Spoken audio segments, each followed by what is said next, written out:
I'd love just to get your quick thoughts on the film.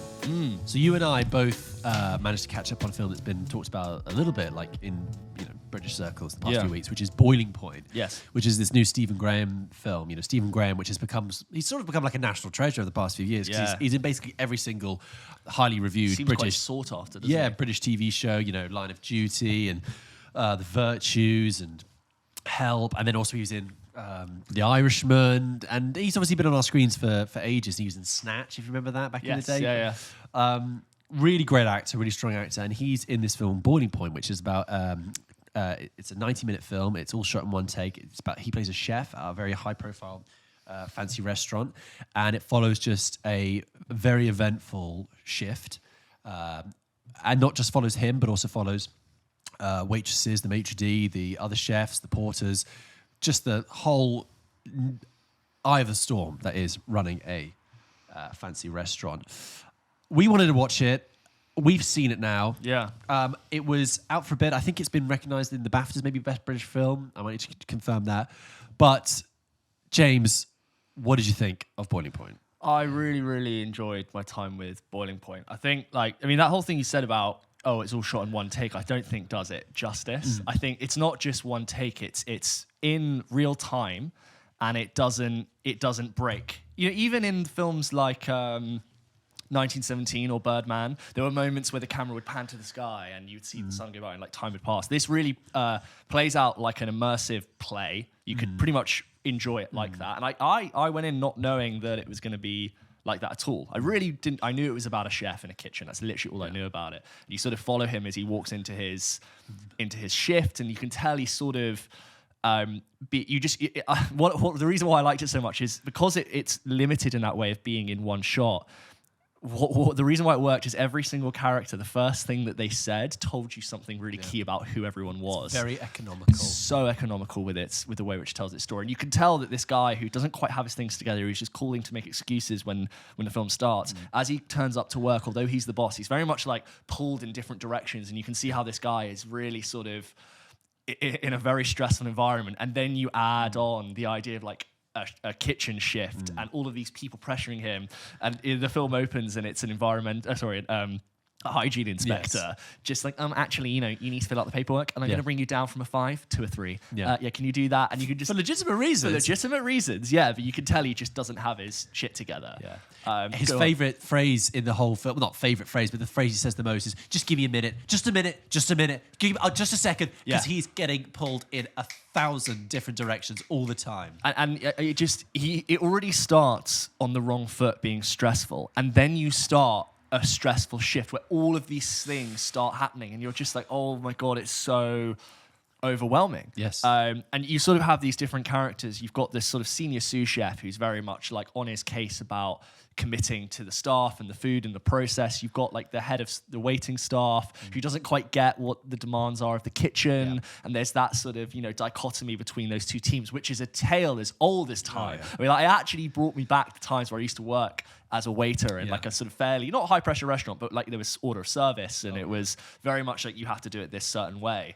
And I remember having those meetings before everyone came in, what's on the menu, how much we got left. And it was just if you love people watching, you're going to love this. It's you just sit back and watch these people interact. And like I said, when it's a play that happens in real time, you float out of the room and you come back in and everyone is still doing everything and cooking, and the amount of things they would have to coordinate. So I'm really going for it, but I really enjoyed it. The amount of things they would have to coordinate to pull that off. And imagine how long it would take if they cocked something up. They would have to do the run all over again. You've got different things, you've got a guy, a very sort of alpha male, boisterous man at a table who's being racist to one of the waitresses. You've got one of his celebrity chef friends, played by Jason. It's not Atherton. Jason Atherton's a chef. Jason Fleming. The critic. The boorish kind of guy is the customer is such a typical thing, because he's not being explicitly racist, because then he would be thrown out of the restaurant, and that's it, which would be great. He's in that horrible, insidious thing where it's actually a very acute observation of the film. This is not Jason Fleming. This is not Jason Fleming. This is different. This is a customer who's at the table with his wife and his children, grown-up children, and he's like, I'm paying for expensive wine. I'm gonna. What's the most expensive bottle on the wine? Wine on the menu. Yeah, I love that. So, but this very middle class kind of white waitress, young, called Robin, sort of turns up late because she's late from an audition. But she sort of floats in. Actually, she goes to this table and she takes their order in a very sort of smooth transaction. Yeah. Everything's fine. They ask her name. It's very smooth.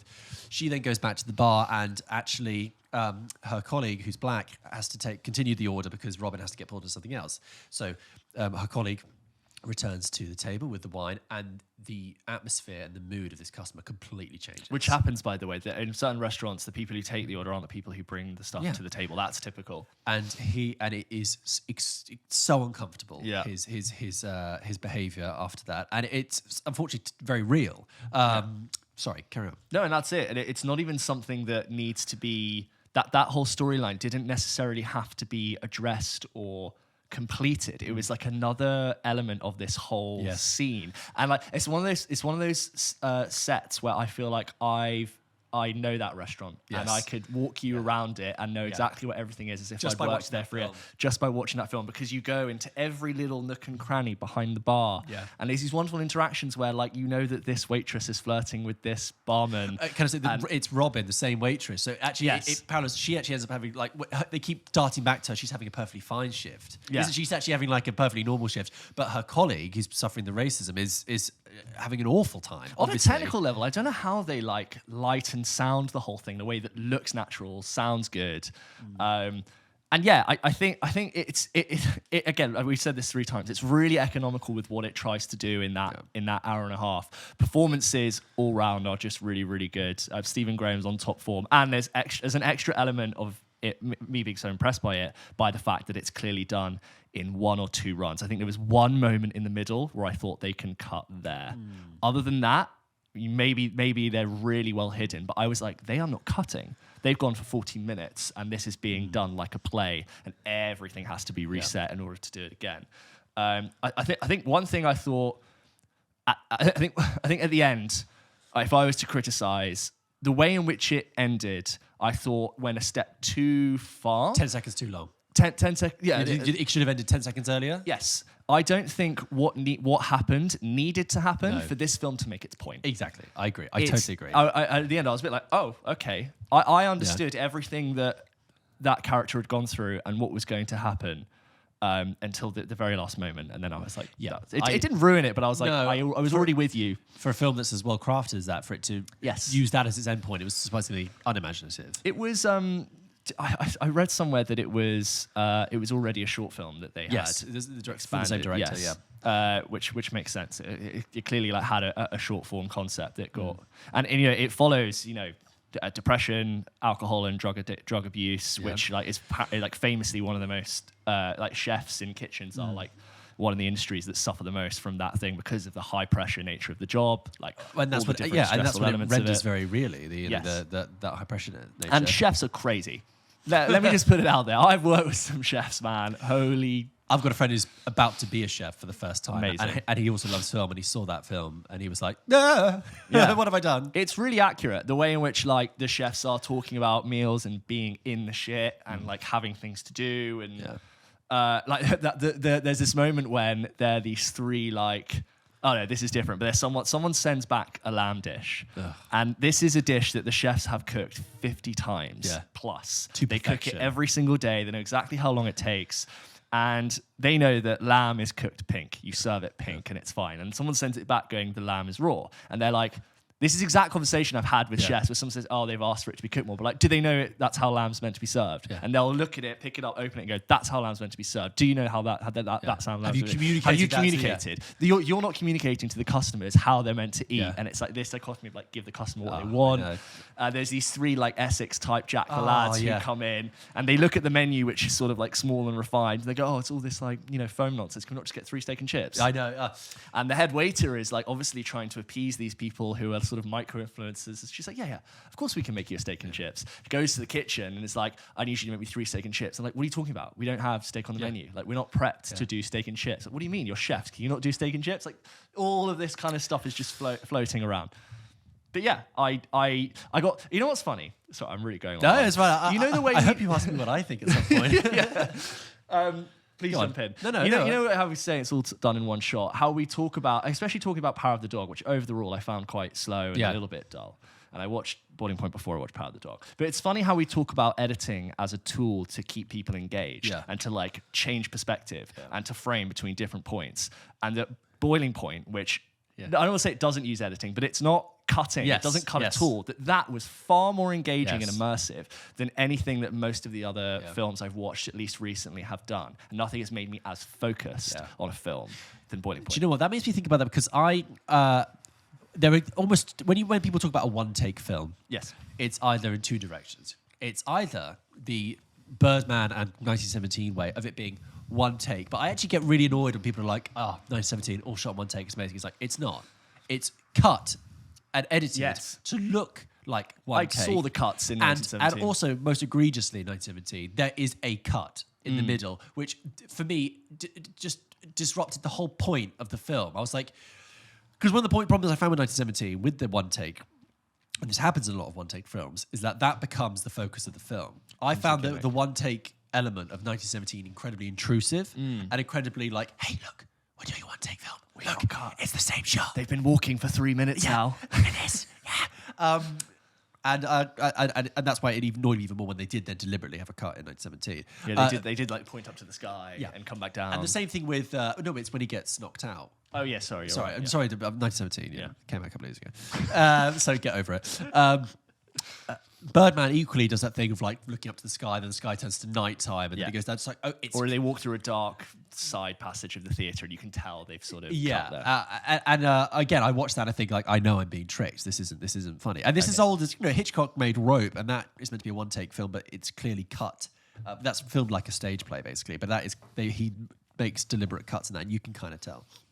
Or you can go the way that Boiling Point does, which is like Victoria. So Victoria was this German film that came out a couple of years ago, which I loved, all shot in one take. And that's about 2.5 hours, and the first half an hour is just like a woman in a club, and it feels like a very sort of Euro romance thing, and then it becomes a thriller all of a sudden. And they did 3 attempts at that, and like they would film for 2 hours, then some like member of the public would go, "Excuse me, what's going on?" and then have to cut the whole thing. And they did it the third time and they managed to get it. And I remember watching Victoria and getting to like the end and thinking, that film, by holding the frame open for me, and I know I've not seen any cuts there, I know they've done that for real, has like maybe see almost like another dimension into it. It's completely opened up. You're psychologically viewing something that isn't cut, it just makes you see it in a different way. Like we know when there's a cut, well, was there a break? Whereas we know like everyone is like on edge going for it, and everyone's cooking and the food has to come out, and you know that no one can just, there's no like 30 minutes that goes by where I guess the food went out. You're like, the food still hasn't, no one's made the food. Yes.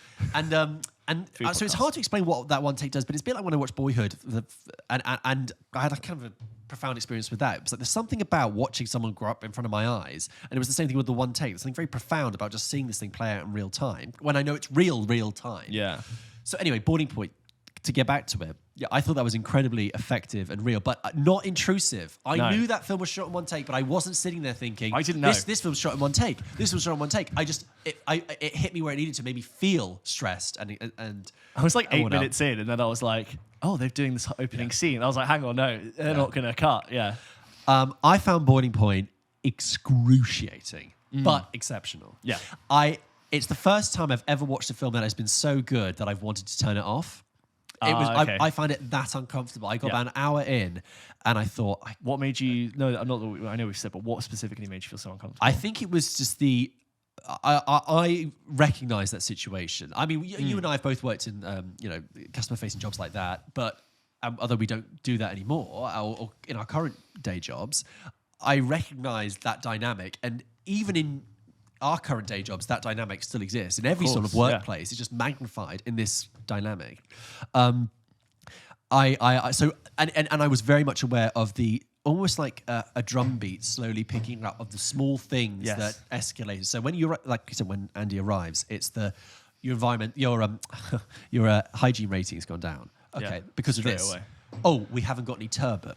Oh, Yeah. because you didn't order the lamb. Oh, sorry about that. Oh, this person's off sick, so you're not cutting the salad. Boom. Oh, actually, he's cut his finger today, so he said this. Oh, this person's late. He's not turned up and yet. Yeah. all these beats are picking up, and then that's before they've even opened. Yes, and, before and then anyone's you get turned these up. wonderful like Chekhov's gun things where it's just like that customer has an allergy, that customer wants to do a Yes. proposal, that table over there wants to do this, and you're and as soon as you hear these things and you're already aware of the tension they're under, it's so well executed, so Yeah. exceptional, excruciating, really well executed, and so yes, I got halfway through, an hour in, and I thought I can't watch this. Can't This is see how it plays out. Unbearable because You want to jump in and help. Don't Yes, you want to yes. you want to grab a Yeah, pan and start yeah. making, you want to get the wine and start serving it. You feel like, I mean, its greatest thing is almost the reason I wanted to turn off, which is like I feel like I'm at work. I feel like I'm at the most stressful shift at work I ever Yes. wanted to, and it's not it's not a relaxing film in the same way I think somebody would find Uncut Gems, like it's oh like, yeah, it's got that's really difficult. it's got yeah. like the anxiety and stress level of Uncut Gems, but it's less ridiculous than Uncut Gems is kind of like larger than life. So It's much. so wacky. Yeah. This is just real. I think it's too real. I that's what I thought. This is too real. I know this situation. I know these people. That guy on that table. Yeah. I've seen that, and I've seen these things. And All the actors really were just, they felt so normal and real. I felt like I really was watching real people Yeah. complain and moan and go about their jobs, and that's why it felt so nervy. contrasted to the sort of the violence of what is happening, the aggression, the fast pace. You have this sort of very graceful camera ballet. Yes. And you will. It's not just about Andy. It will tick off every single member of staff. Yeah. Even for a couple of minutes. You get a sense of who they are and what And they're I doing. think this sort of the passive aggressive dynamic he has with his former colleague, who's Jason Fleming, who's this celebrity kind chef. of like this on the verge of being a Gordon Ramsay type. Yeah. But he does lots of TV and he's like Yes. selling all these books, and of course he's making loads of money, but he has a stake in the restaurant. And the power dynamic between them is very uncomfortable because it's clear that Andy, Stephen Graham's character, broke away but had a lot of ideas, and this guy's sort of saying, "Great restaurant, I recognise that dish. We did that thingy." He's, I that was brought my idea." friend who's also like this real asshole food critic. Yes. And it's like not a cool Yeah. thing to do, to just bring a critic. And then he'll go back to the kitchen and someone will say, "Did you talk to that person about my pay rise?" Did you Yeah, it's just so much. It's a complete tinderbox and a thrilling watch. Only 90 minutes. I really recommend it. It So sounds like we good. both had a similar experience. But did you not find it excruciating? Yeah, like really just like Yeah. the whole time. Have you ever had when you have a really big day of work the next day and you go to sleep and you end up having a dream about the day of work you're going to have, yeah. and then you wake up and you're like, oh my God, I feel like I've done it and now I have to actually do it. Yeah. It felt like that, like being taken back to that kind of anxiety. I'm really urged to seek it out and try and catch it, because it's really, really like for all the reasons that Power of the Dog, not to just use it as this like Whipping post. counter thing, but like it is a film that is coming out in a similar time and is getting a lot of Oscar nominated buzz, and there's nothing like technically really wrong with Power of the Dog. I just actually find the way in which Boiling Point chooses to execute its story so much more interesting than what I think Power of the Dog does, even though Power of the Dog had like the best actors on the best form, amazing cinematography. I'm much more drawn. I'm going to remember Boiling Point tomorrow. Yeah, it's that classic thing of we're in award season, but often the most shouted about films are not the most interesting. And there are loads of things going under the radar. Boiling Point, check it out.